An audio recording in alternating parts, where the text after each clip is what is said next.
साथियों नमस्कार। 17वीं बीपीएससी को लेकर कल से ही कोर्ट में मैराथन डिस्कशन चल रहा है, जिसको हम लोग मैराथन कोर्ट हियरिंग का नाम दिए हैं।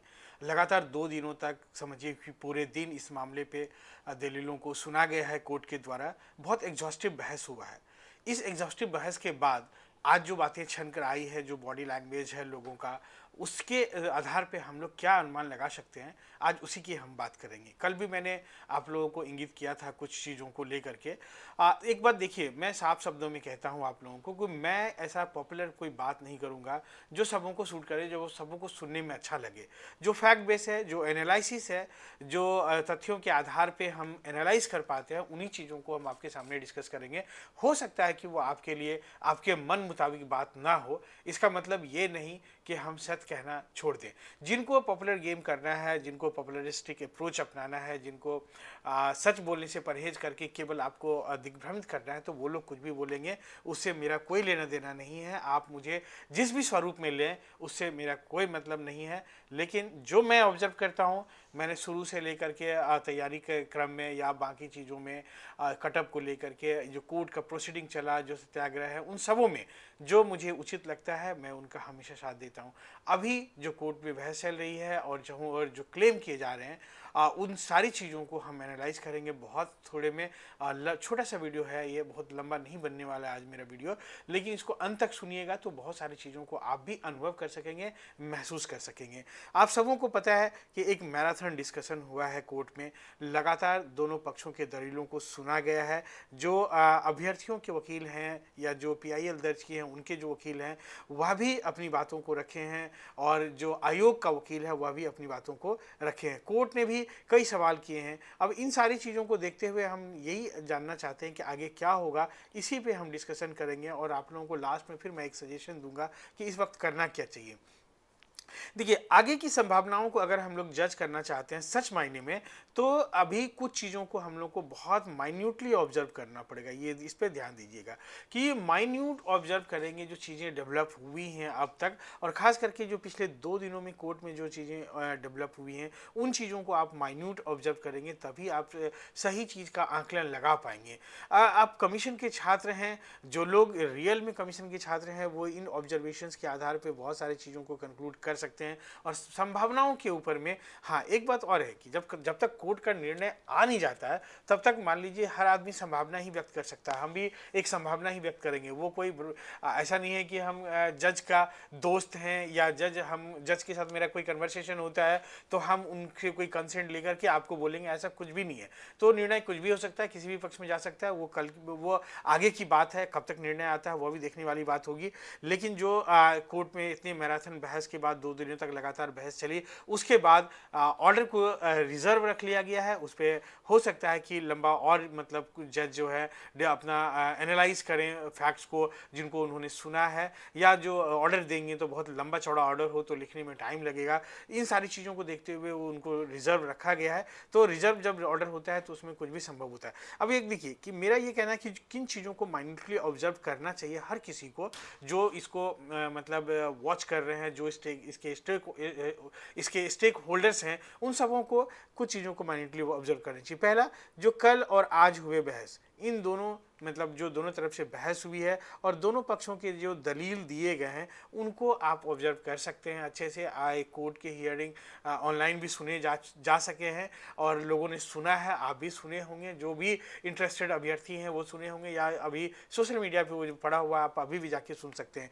तो मुझे लगता है कि कल के दलीलों को और आज के दलीलों को सुनना चाहिए खूब माइन्यूटली, और उससे आपको पता चलेगा कि किस ओर डायरेक्शन जा सकता है। दूसरा है कि दलीलों के बीच बीच में जज ने कई सवाल भी पूछे हैं, जो काउंटर सवाल किए हैं। तो उन काउंटर सवाल का भी मंशा को समझना चाहिए कि आखिर जज का ओरिएंटेशन, कोर्ट का ओरिएंटेशन किस तरफ जा रहा है। उन सवालों से भी आप अनुमान लगा सकते हैं, और जो किस इंटेंसिटी से वकील के दलीलों को मानते हैं, जो अभ्यर्थियों के वकील हैं उनके दलीलों के किस मतलब एनर्जी से जज के द्वारा स्वीकार किया गया है, और किस तरह से उनके अगेंस्ट में जवाब मांगे गए हैं। तो उन चीज़ों को देख करके आप अनुमान लगा सकते हैं। हैं। एक जो स्टेक होल्डर्स हैं उनके बॉडी लैंग्वेज को भी देखिए, जब वो कोर्ट से बाहर आते हैं, जो मीडिया के सामने प्रस्तुत होते हैं या जो सोशल मीडिया पे आते हैं, तो उनका जो बॉडी लैंग्वेज है, उस बॉडी लैंग्वेज भी बहुत कुछ कहानी को बयां करता है। इस पे भी ध्यान देने वाली बात है। दूसरा, जब मीडिया के लोग सवाल पूछते हैं, चाहे वकील हों या बाकी स्टेक होल्डर्स हैं, तो वो जब वो जवाब देते हैं, तो जवाब देते समय में उनके भी बॉडी लैंग्वेज की, उनके आवाज़ को, उनके एक्शन को समझिएगा, तो आपको लगेगा कि चीज़ें कुछ अलग दिशा में चल रही हैं। अगर मान लीजिए इन सारे चीज़ों को हम लोग बहुत माइन्यूटली ऑब्जर्व करें और एनालाइज करें, तब जा कर के हमें लगता है कि री एग्ज़ाम की संभावनाएं कम दिखती हैं। ये मैं फिर से कहता हूँ, ये इस बात पे हो सकता है कि अभी जो इस वीडियो को वॉच करेंगे तो बहुत लोगों को बहुत बुरा लगेगा और वो मुझे भला बुरा भी कह सकते हैं, उसके लिए कोई परहेज़ नहीं है। मैं हर किसी के कमेंट को एक्सेप्ट करता हूँ और उन पे जो जवाब देना होता है, एक जो संभ्रांत आदमी, एक जो पढ़ा लिखा आदमी और एक इंटेलेक्ट पर्सन जिस तरह का जवाब दे सकता है, उसी तरह का मैं जवाब देता हूँ। और जो कमीशन के छात्र हैं तो उनसे एक इंटेलेक्ट कमेंट की कामना हम भी करते हैं कि मतलब आप लॉजिकल कुछ भी बात पूछेंगे तो उसका जवाब दिया जा सकता है और आपके जवाब को वैलिड माना जाएगा। लेकिन अगर आप मतलब स्लैंग यूज़ करते हैं या अनपार्लियामेंट्री वर्ड इस्तेमाल करते हैं, तो वो कुछ और चीज़ों को बयां करता है और वो मैं साफ मानता हूं कि कोई कमीशन के स्टूडेंट उस तरह की बात नहीं कर सकते हैं। तो मैं साफ कहता हूं कि अगर इन चीज़ों को, जो डेवलपमेंट हुए हैं पिछले 2 दिनों में, तो अगर उनको ध्यान से देखें, उसको खूब ऑब्जर्व करें, एनालाइज करें, तो री एग्ज़ाम की संभावनाएं मुझे कम दिखती है। ये मैं साफ कहता हूँ। अब है, जब तक कोर्ट का फैसला आ नहीं जाता है, तब तक उन अभ्यर्थियों को उम्मीद बनाए रखना चाहिए जो री एग्ज़ाम चाहते हैं।